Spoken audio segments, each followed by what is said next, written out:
Hello बच्चों, नमस्कार। कैसे हैं आप सब लोग? उम्मीद है शानदार, जिंदाबाद, जबरदस्त होंगे। बच्चों, सीआरपीएफ, एचसीएम एंड एएसआई की वैकेंसीज हैं। एएसआई को स्टेनो भी बोलते हैं, एचसीएम जॉब प्रोफाइल, ये सारी बातें भी करूंगा।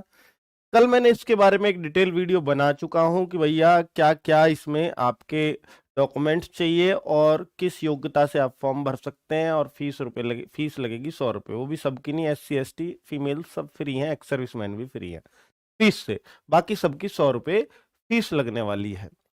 बच्चों, फीस वीस की तो बात एक तरफ को छोड़ो। देखिए, बहुत सारे बच्चों को एक समस्या होती है कि सर, SSC GD में मेरा भी वर्दी पहनने का सपना था, बट मैं नहीं जा सकता क्योंकि मेरी हाइट नहीं है। तो वो हाइट गॉड गिफ्टेड है, इसका आप कुछ कर भी नहीं सकते। दूसरा इशू होता है कि सर, मैं रनिंग नहीं इतना कर पाता हूं, इस वजह से भी मैं SSC GD में बार बार फिजिकल में फेल हो जाता हूं। कोई कहता है सर, मेरी चेस्ट नहीं है उतनी जितनी SSC GD को चाहिए। एक तीसरी बात आती है इंपॉर्टेंट कि मेडिकल इश्यूज हैं सर, इतना मैं मेडिकली फिट नहीं हूं। तो वो सारी चीजों से इसमें रियायत मिलने वाली है। और सबसे अच्छी बात, जो SSC GD का लोग आपको हो सकता है चिढ़ाते हों कि भैया अब देखो हम तो लग जाएंगे इसमें, आपका क्या होगा। तो कुल मिलाकर के आपके सामने ये उनसे ऊंची पोस्ट पर जाने का एक अवसर आ रहा है। जो लोग SSC GD की भी तैयारी कर रहे हैं उनके लिए भी एक अच्छा अवसर है। हालांकि कंपटीशन उससे बहुत ज्यादा टफ होने वाला है यहाँ पर। और ये आप सोच के देखो कि आप एक पोस्ट ऊपर चले जाते हैं, यानी SSC GD में आप सिपाही रैंक पर जाएंगे, तो इसमें हेड कांस्टेबल मतलब आप 10 साल एडवांस जा रहे हैं। आप हो सकता है वहां पर जिस भी पोस्ट सिपाही की पोस्ट पे जाएंगे तो 10 साल लगेंगे हेड कांस्टेबल बनने में कम से कम। तो आपने समझ लिया जीवन के 10 साल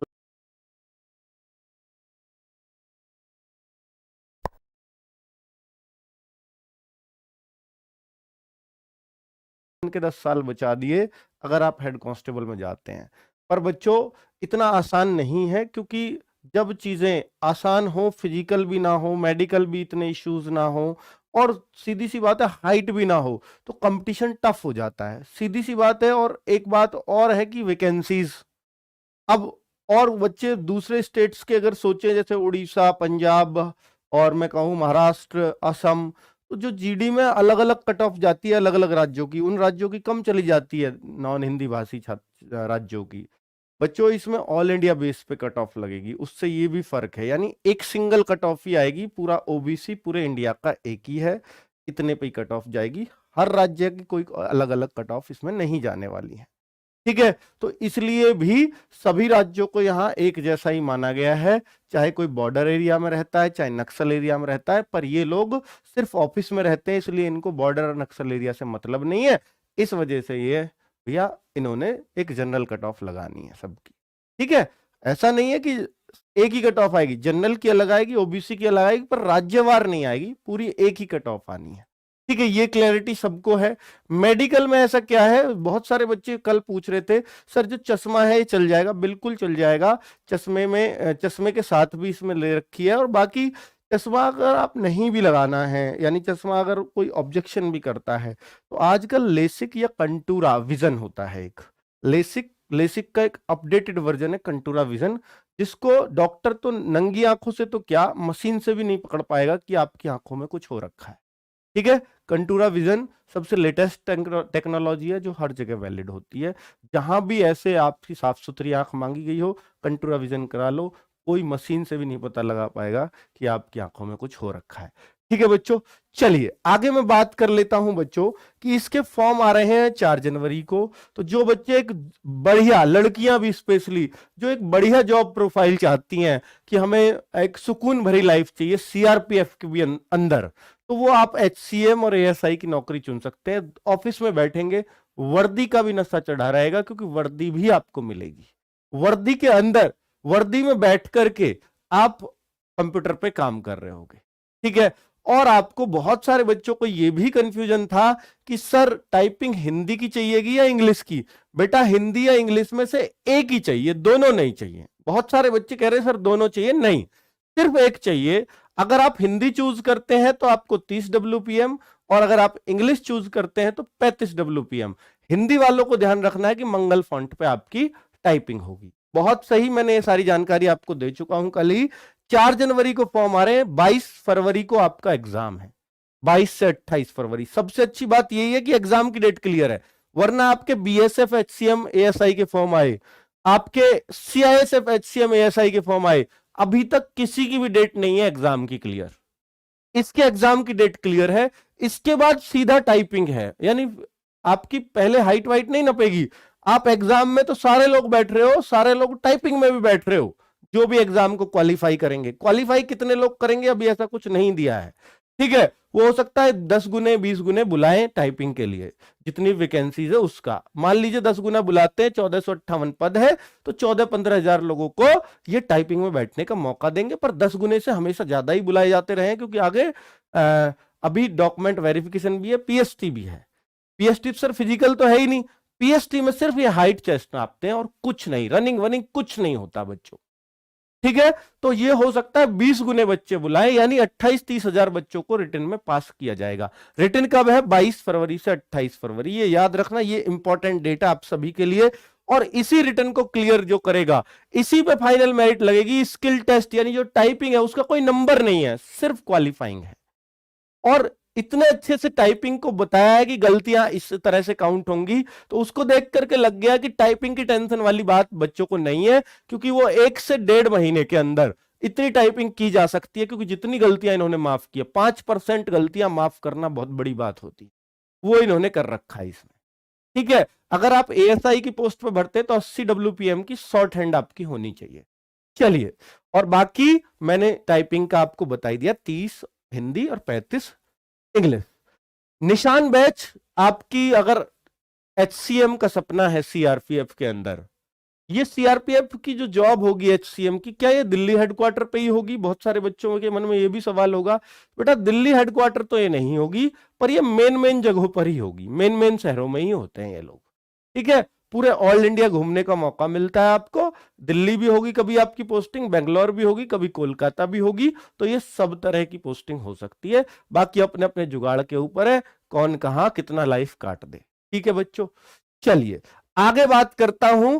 निशान बैच, इसमें तीनों चीजों में मैंने आपको बता दिया टेंशन फ्री है, क्योंकि हाइट 165 चाहिए, एसटी वालों को 162.5 और गोरखा गढ़वाली यानी पहाड़ी एरिया वालों को भी 162.5, लड़कियों की 155 है, जबकि दिल्ली पुलिस में एसएसजीडी में 157 है, तो यहां कम है ऑलरेडी।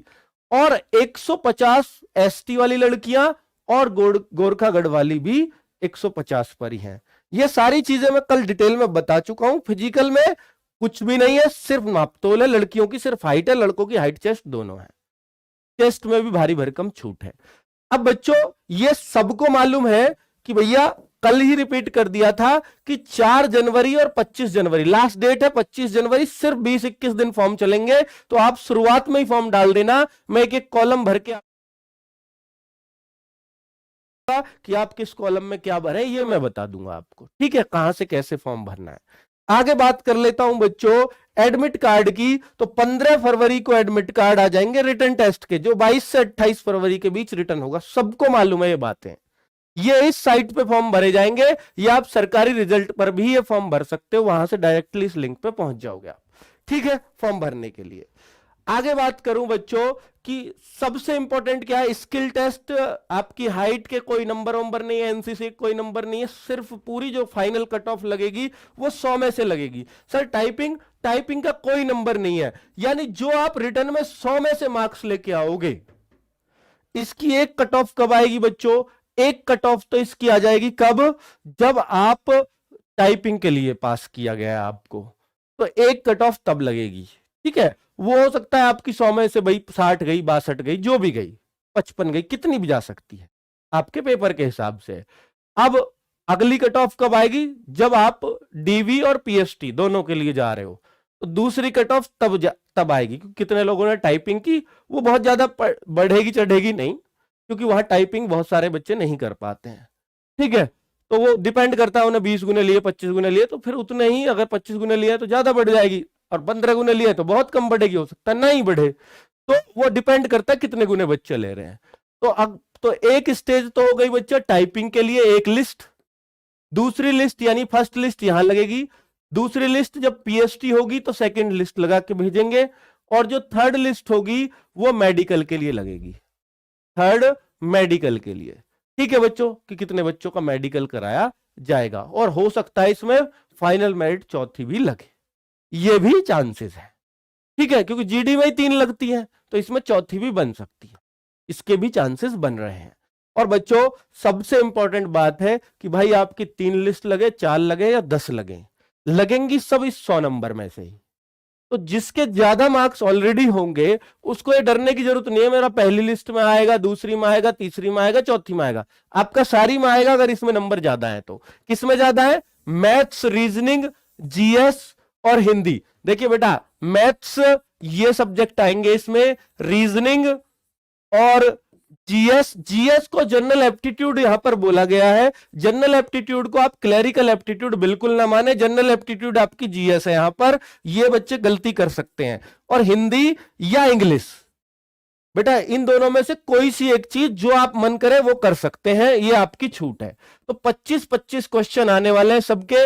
मैथ्स में सिर्फ अर्थमेटिक ही पूछा जाता है, 100 क्वेश्चंस हैं जिसके लिए आपको 1.5 घंटा मिलता है, 90 मिनट मिलती हैं, जो पहले एसएससी जीडी में हुआ करता था।